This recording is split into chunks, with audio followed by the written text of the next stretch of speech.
Warning: this is a Katawa Shoujo playthrough. Some content may be inappropriate for kiddies. Previously on Katawa Shoujo. Look at that smirk that she has. Look at that smirk. It's just so smirky. That friggin' smirk.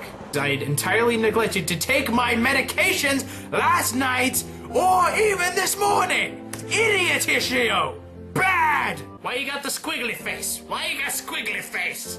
Squiggly face. Squidward.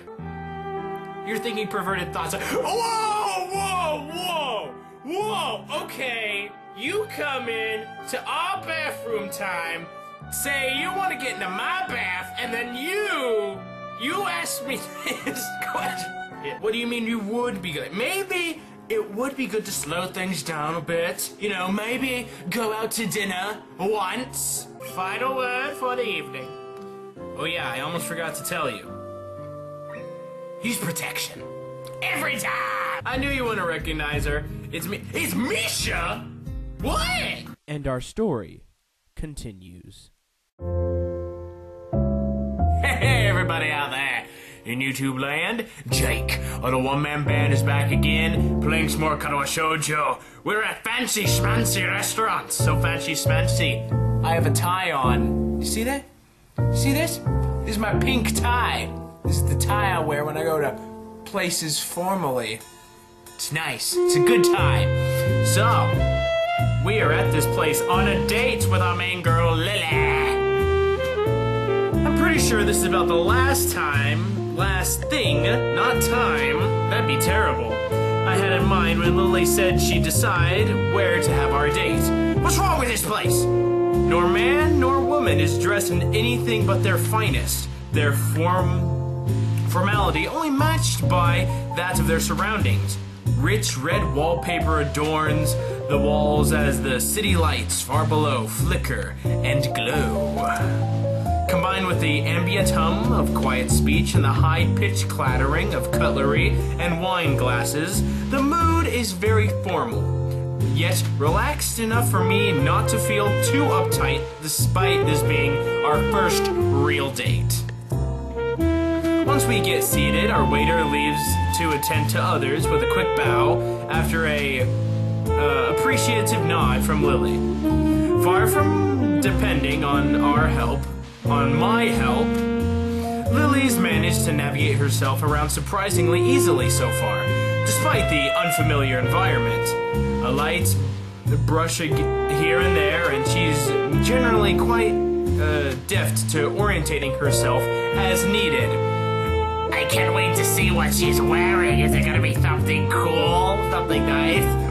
Oh, she's wearing red dress. I'm a sucker for red dresses, honestly. I mean in Ruby, when Pyrrha was wearing that red like, evening dress. So top! Mwah! My eyes look to Lily's. I can tell from her face that she's listening to her surroundings just as hard as I'm looking. Though, truth be told, my eyes are lingering on her each time they sweep across the room. The red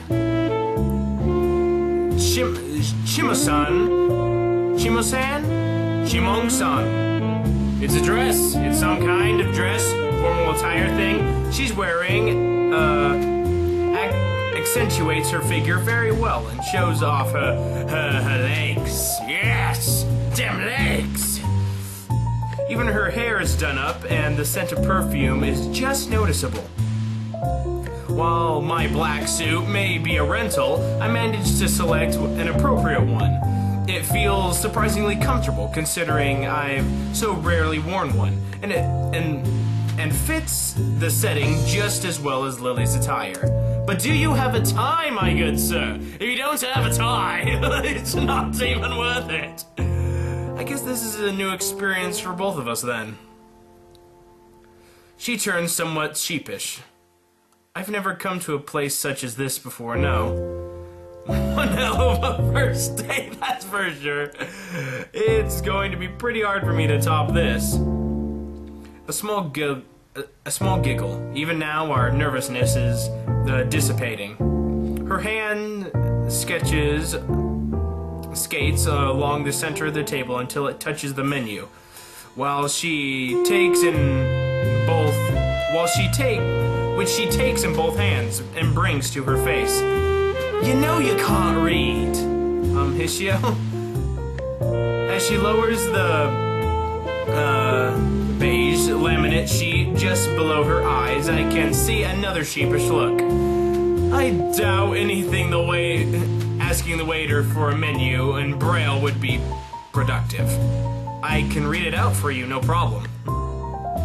I take mine and give a quick read, my small grin flattering. Or perhaps there is. See, look at that dress! Look at that hair! She looks so nice! What's wrong? There are quite a few items on here, and I'm not completely sure how to pronounce a couple of them. One fine cuisine after another is listed.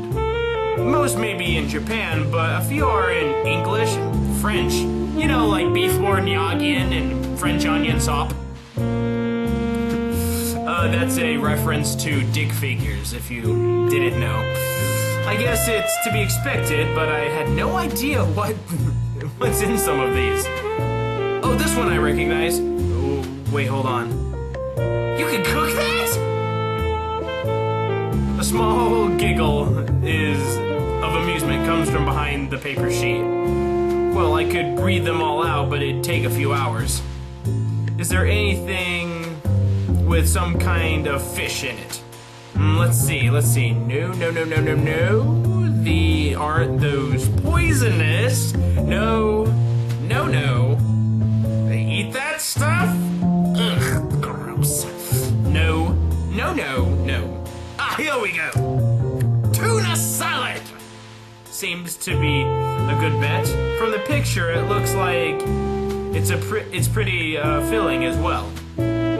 That seems like a reasonably safe option. Let's order 2 then. I'm pretty sure a couple of these dishes are from poisonous animals. I've had enough deadly run-ins for now. Lilly maintains a smile, but there's a distinct lack of laughter. Black humor mustn't be her cup of tea. Though, to be honest, I don't find it too exceedingly funny either. There are certainly quite a few interesting smells wafting about. The same is true from the sights, I assume. I've never been anywhere quite like this. A fancy Japanese tea house on an occasion or two, but neither anything as lavish nor European in style. Before another word can be said, a portly waiter in a distressingly tight vest appears at our table to take our orders.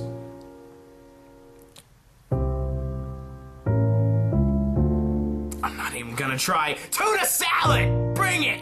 I hope I didn't mess up the pronunciation of it too badly. Even if I did, he doesn't show it. And may I have a glass of Chardonnay, please? Ichio? Yeah, the same.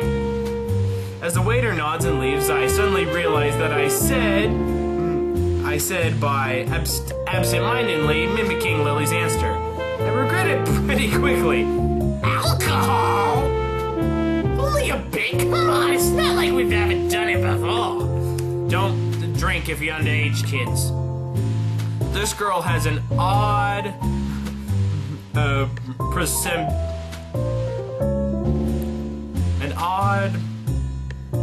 whatever, to getting hooked on things, I swear.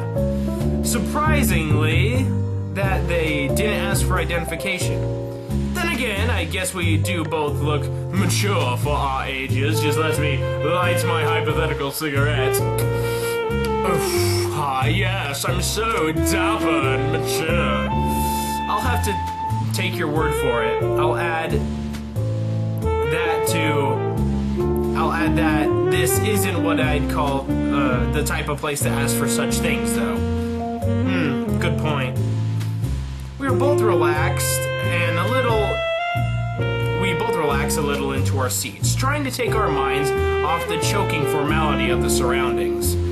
As soon as we do, the same waiter reappears at our table with 2 empty glasses and a bottle, the contents of which are quickly and professionally poured into the former. Oh, yes. Yes, this is my wine glass. Yes, you just gotta swirl it out a bit. You go. Just take a little in and sip, swirl, suck, swallow as they do.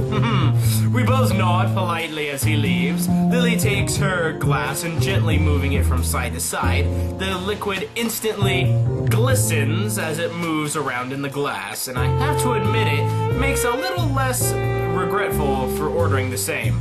I guess it must take effect to judge how the liquid inside is acting based on only its center of balance.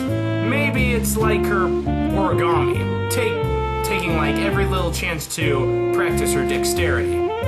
I guess I'm not surprised that you know about a place like this. Those who have money would, I suppose.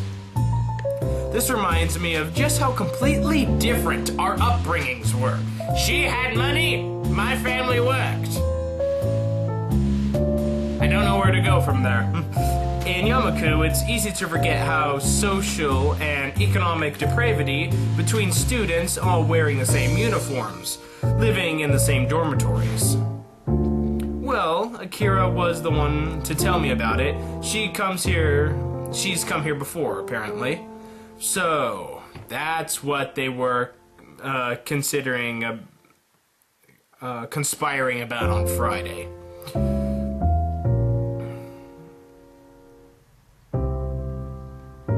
Are you chastise me for cheating? And you chastise me for cheating. That's not cheating, it's simply making use of personal oh, what? No, I still don't get it. Let's just move on, shall we? I have a tie on, I'm in way too good a mood. If you say so. Still, I get the feeling that you're more familiar with this kind of restaurant than I am. She pauses for a moment, a wistful look on her face before softly smiling. The compliment seems to brighten her mood. You can thank my former school for that. If I were to appear any less, they'll be gravely disappointed. She has mentioned her previous schooling before, but now I'm kind of curious. She seems to think a lot about her past, so I don't see any problem in asking, what was your former school like? Was it fancy? Was it schmancy? It was prestigious, all girls and Catholic. These facts about my parents made why parents chose it for me. Many wealthy families sent their daughters there. From how it sounds, life there must have been pretty strict. I wouldn't say it was a bad experience, but you're quite right. It was very strict.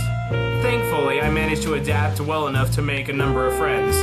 Now, you see, I wouldn't know anything about that, because I've never gone to an all-girl Catholic school. Unfortunately, the same can't be said for my sister. She found the atmosphere and religious aspects suffocating, and ended up leaving for a job as soon as she was able to. She gives a small persecuting chuckle. I shouldn't complain about it, though. Not many even have the chance to go to such a school. Do you resent your parents for sending you there? Then leaving? She gently shakes her head. My family is highly,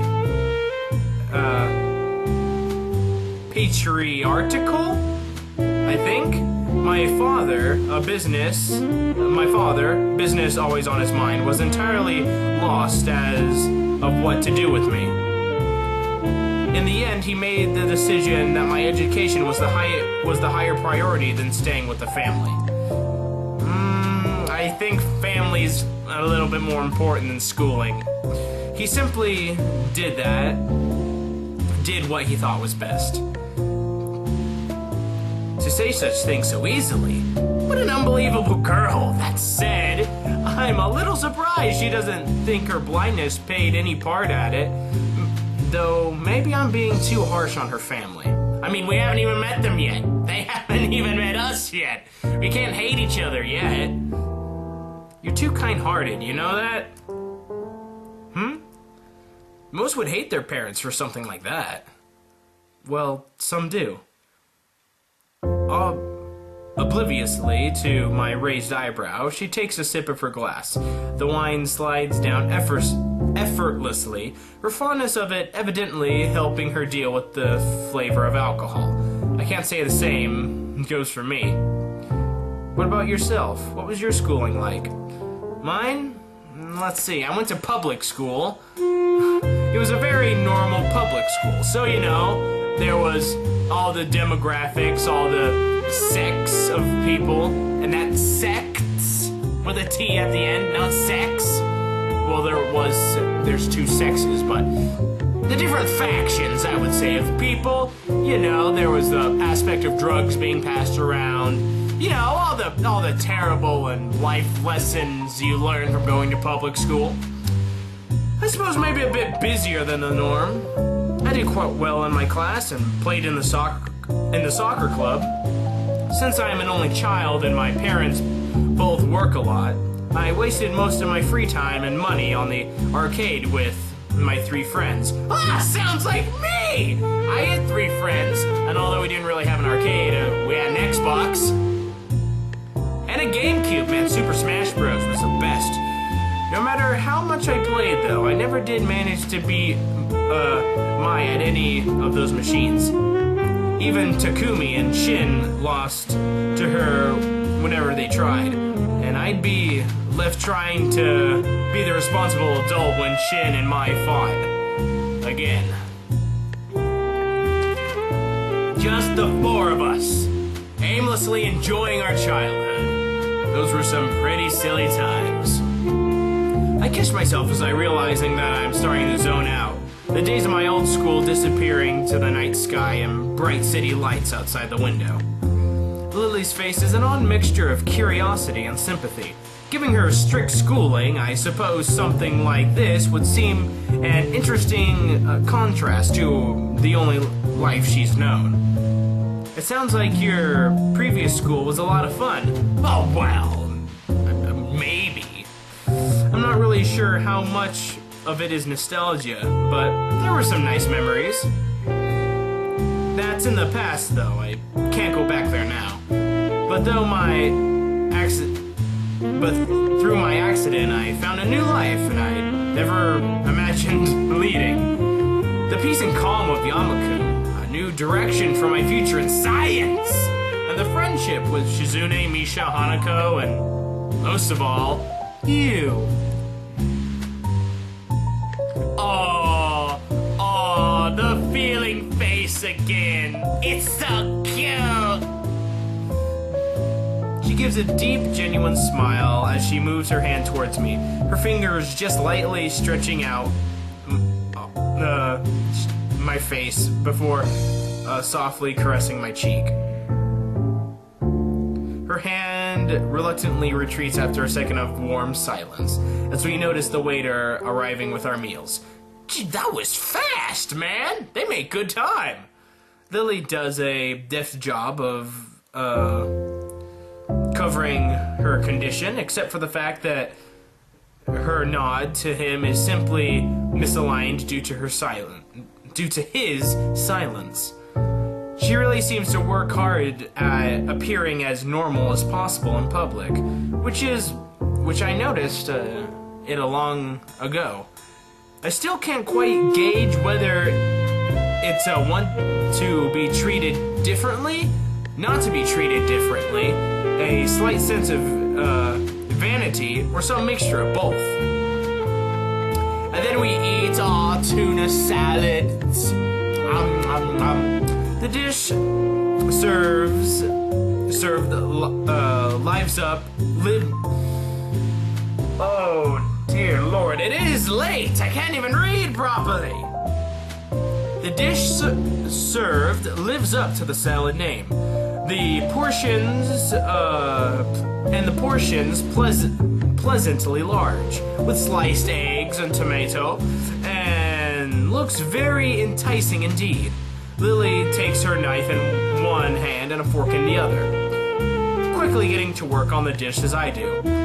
It's later that we usually have dinner, so we're both very eager to dig in. Nom, nom, nom, nom, nom, nom, nom. My curious skewering of my cautious, not curious, skewering of leaves and vaguely meat-like squares with my fork is matched by Lily's silent and measured prodding and chewing. On an occasion tap against the sides of the piece of food to work out its edges is the only giveaway to her lack of sight.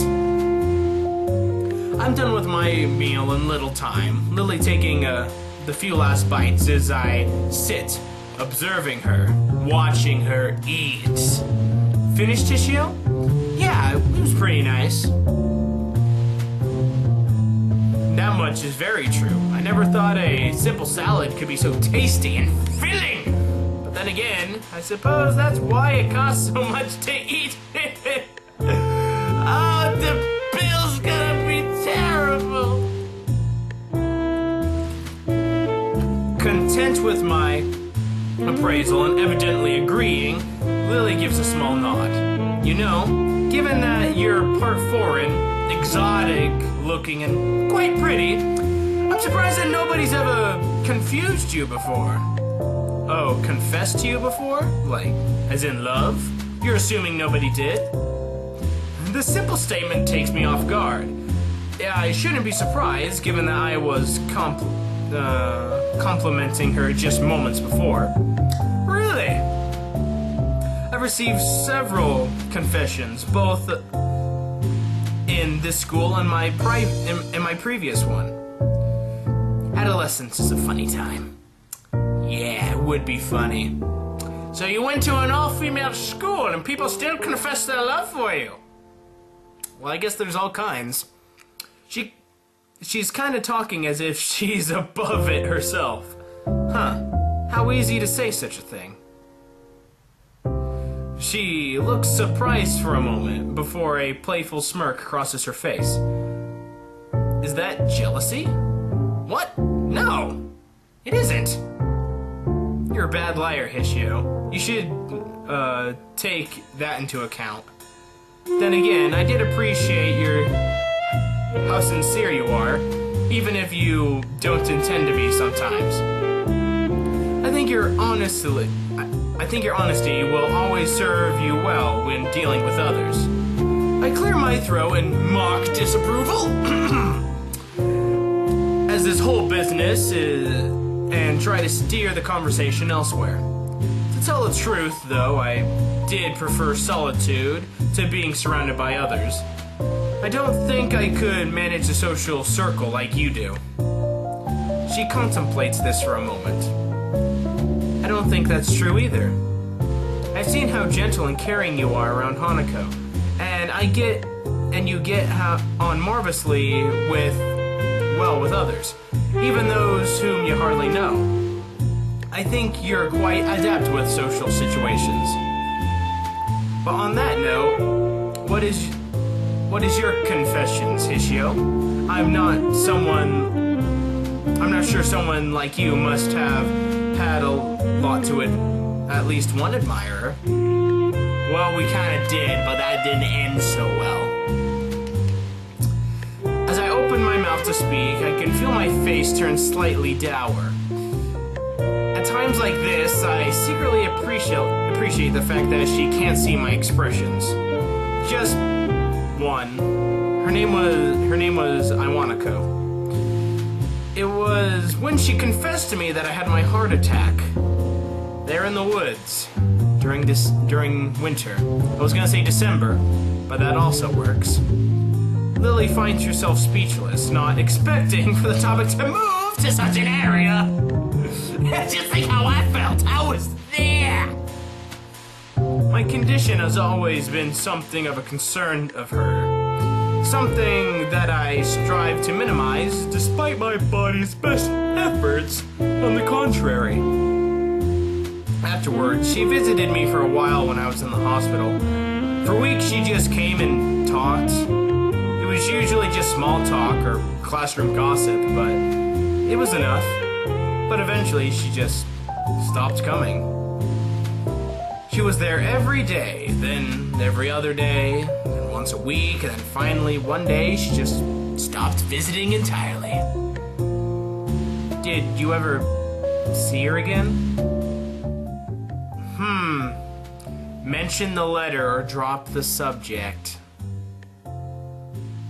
Wrapped in the one little world. In my own little world, I shake my head before remembering the futility of the gesture. Well, Lilly told us that honesty was one of our better qualities, so I believe we should mention the letter.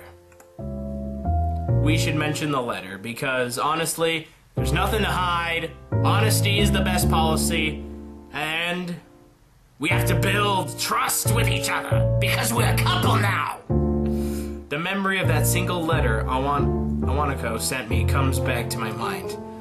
I never saw her again, but after I was sent to Yamako, she wrote me one letter. Lily's face shows an expression I know well. I've procured her interest, but I'd be slightly offended if it's simply a matter of curiosity for her. But she's never been very good at masking her reactions. In hindsight, it really didn't say much. What was going on in my old class, how she was faring, and almost as an afterthought, that it was probably best for both of us to do that we don't see each other again. After reading it, I ended up reassessing a lot of things I thought I'd managed to work out. For the most part, the letter reminded me of the world around me was still moving, and just how much I'd become isolated from it. And I guess it also reminded me of what I'd lost. She gives this information some thought before her face lights up in realization. No doubt she worked out that it was this letter which had contributed to my angst during the lunch on the rooftop. It's a rare sight to see Lilly quite so lost for words. Her entire persona is a little deflated from her earlier rapt interest. As charismatic as she is, in the end, that isn't any replacement for life nor relationship experience. Perhaps it was better she sent it than not. How's that? Yeah, tell us, Lilly. Give us your great wisdom. It could be difficult to work out how best to communicate with those you haven't met in a long time. All the more so considering your separate situations. Instead of doing what is easiest, she built up the courage to talk to you one last time. Not only for her sake, but from how it sounds for yours as well. Maybe I don't hate her for it. Not that I really ever did, but I don't know. Probably a more non-committal answer that I should give, but it wasn't without cause. I've never looked at the situation from Awanako's perspective like that before. Seconds passed in silence before Lilly speaks again.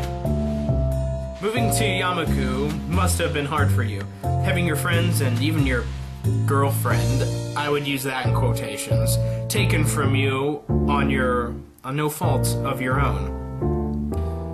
The worst of it passed while I was in the hospital, when all that surrounds you is 4 white walls and a small television. Your mind takes on a life of its own. It's like my old school, I guess. I just try not to dwell on what happened and keep thinking ahead. Keep moving forward. That's what we're saying. All that reminiscing is get me down. And it's largely thanks to you that it feels like things are finally getting back on track. Get out of my life, Lilly. That's pleasing to hear, Hishio. She lowers her face slightly, her expression pensive. I guess I went too far and embarrassed her. I I suppose you went through something a bit like that when you entered Yamaku. Oh, anyway, right? I imagine the vast majority of our school students did, after all. You said yourself that you made friends in your old school. I can't imagine many have followed you. Lily's deep smile drops, her expression unexpectedly darkening. Even her hands retreat to her lap. While, after a long while, she speaks. Hishio, can you promise not to tell anyone else what I'm about to? I promise! I don't care what it is, I promise! And I have the time to prove it. She looks slightly taken aback by my serious tone, but then relents and smiles weakly before continuing. When I moved to Yamaku, I did regret losing the friends I'd had at my other school. But there was one person whom I most regretted not seeing again. He was the reason I took up English as a future career. Considering she was from an all-girls school, that can't be a schoolmate then. Teacher? I rejected the confessions I'd received until then from him. Every time I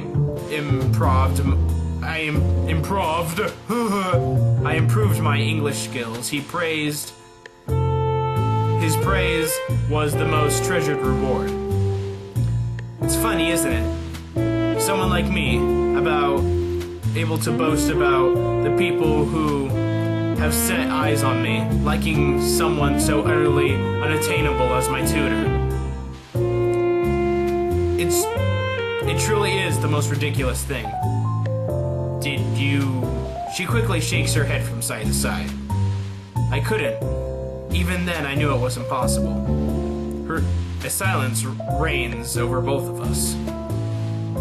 This does seem to explain her adherent focus on her future as in teaching English, but I can't help thinking of her confession to me. She lost him without ever letting her feelings be known. Did she somehow fear that would happen again? With me? I don't really know what to make of it. I've heard of such relationships before.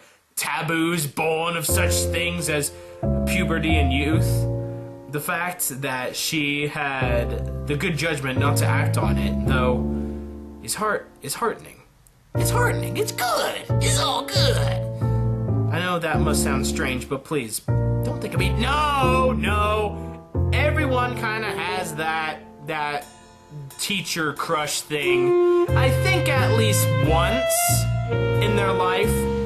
Why would I think any less of you for that? To be honest, I think he must have been a very nice person, even if you liked him so much. Not only that, but you stopped yourself before going too far. For a moment, she looks somewhat lost. Most unexpectedly, though, it isn't a second before she starts to laugh. The sound takes me off guard. Not a giggle, nor a restrained chuckle, but an honest, genuine laughter. I find myself smiling, and not just at her display of relief and happiness, but for her to trust me enough to let me see her private of secrets.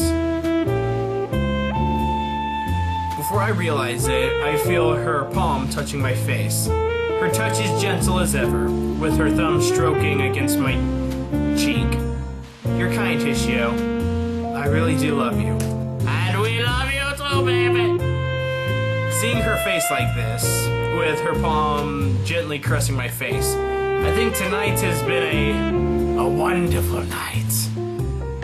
I guess we've both had pretty weird pasts, eh? I think, by most standards, our present is rather odd as well. Hey, and this is kind of referring to the whole past, present, future, what the 3 acts of Lilly's arc were called, and now it's all coming into fruition. Oh, I love it! I love it when a story gets here. I smile and hang my head. This woman can easily run rings around me. Of that, I'm quite sure. I look back around the room as its continuing quiet hum of patrons. This place probably fits into the odd category too. It is a tad overbearing. That's one word for it, yes. I catch the eye of the scuttering waiter, a short, scrawny guy, no older than 20. He kind of reminds me of Kenji, though unlike him, the waiter isn't dressed for winter during midsummer. After a curt bow and offer for the removal of our plates, Lilly asks for the bill politely and softly. With expert coordination, he maneuvers around the tables, our plates in hand, to retrieve our bill. And in no time, he reappears through the doors, smartly handing the bill to Lilly. Well, you don't hand it to me? You don't hand it to the gentleman, who promptly hands it to me, causing him to raise an eyebrow. Yeah, I'm the gentleman. I pay for the meal, no matter how expensive it is. As I read the small computer printed leaflet, the cost is considerably more than I expected. Hishio? I quickly stammer out the amount, to which Lilly merely nods and reaches into her purse. We're so embarrassed! Giving her card to the waiter, he disappears once again.